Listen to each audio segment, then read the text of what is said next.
Evangelist Ebuka Obi, the founder of Zion Prayer Movement Outreach, known simply as ZMO.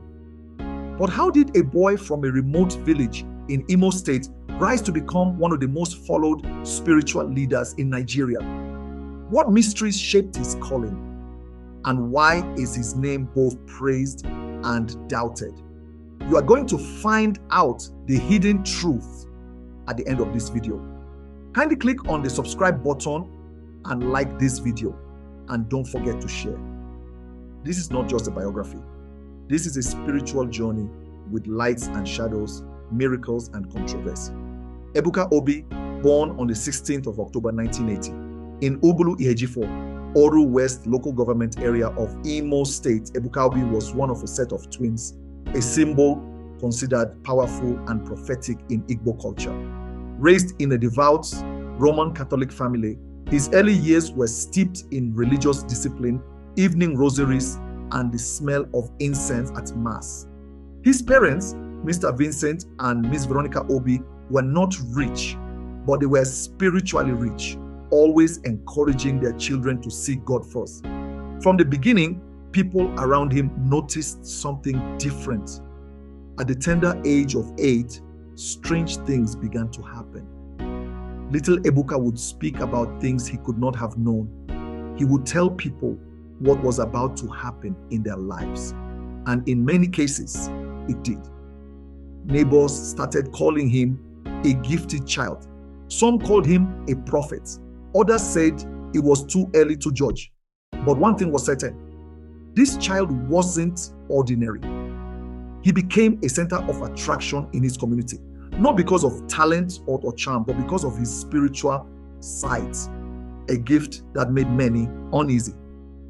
Everything changed when he met Father Luke Odikemerem, a Catholic priest who took a strong interest in the boy's strange abilities. The priest didn't see a threat, he saw a vessel.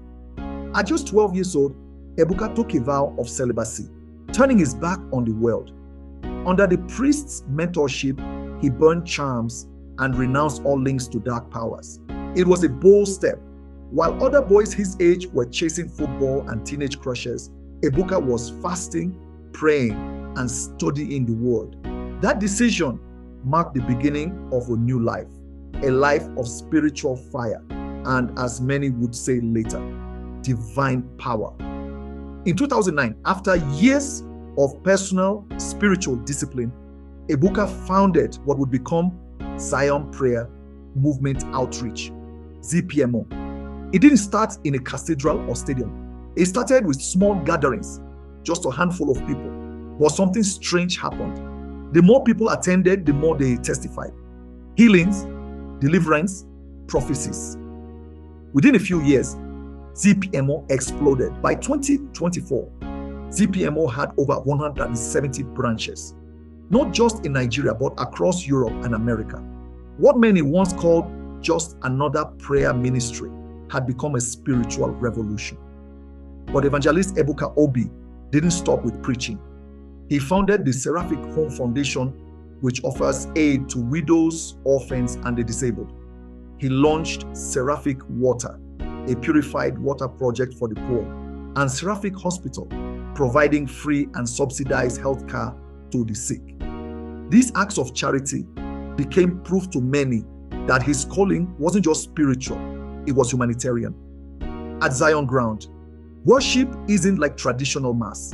It's a thunderous mix of Igbo gospel, deep intercession, roaring hallelujahs, and bold prophetic declarations. Ebuka stands on the altar like a priest, prophet, and teacher all at once, commanding attention with a microphone in one hand and a crucifix in the other. Testimonies flow, business breakthroughs, healed tumors, broken marriages restored. For many, Zion is where destinies are rewritten. Despite his fame, Ebuka Obi remains incredibly private. He avoids interviews, rarely shows up in public events, and guards his personal life with military precision. He remains unmarried as of 2025, holding on to his celibacy vow from age 12. Many say he lives simply, not flamboyantly.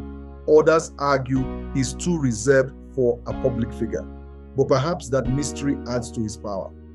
But no rise comes without resistance.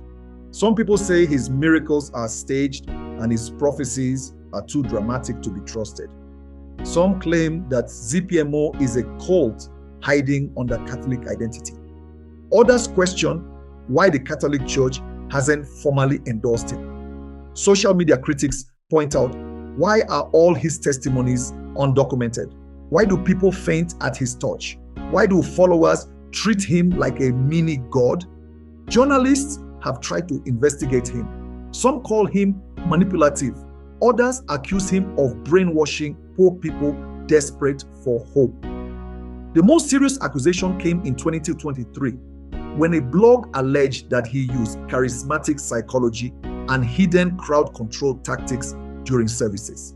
But none of the claims have been proven in court, and his followers stand by him. If he's fake, one follower said, then let the fake continue to heal me and provide for my family. To them, he's the realest man of God they've ever encountered. In every corner of Zion ground, you'll find a story.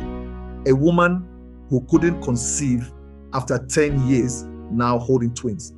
A man cured of stroke. A boy raised from near death. Business owners who say their fortunes changed overnight. The stories keep coming. Whether true or not, they form the heartbeat of his ministry. As of 2025, Ebuka Obi's influence continues to grow. His ministry touches nations. His name stirs both fear and faith. But one thing is sure, he's not finished. Whether you believe in him or not, you can't ignore him. Evangelist Ebuka Obi's story is not just about a man. It's about a movement of faith, charity, mystery, and controversy. Some call him a prophet, others call him a pretender. But every Sunday, thousands still gather, lifting their hands, believing that with just one word from him, their story can change. Only time will tell what history will call him. But for now, he is the voice crying from Zion. Don't forget to subscribe and drop your opinion on what you think about Evangelist Ebuka on the comment section. See you in my next video.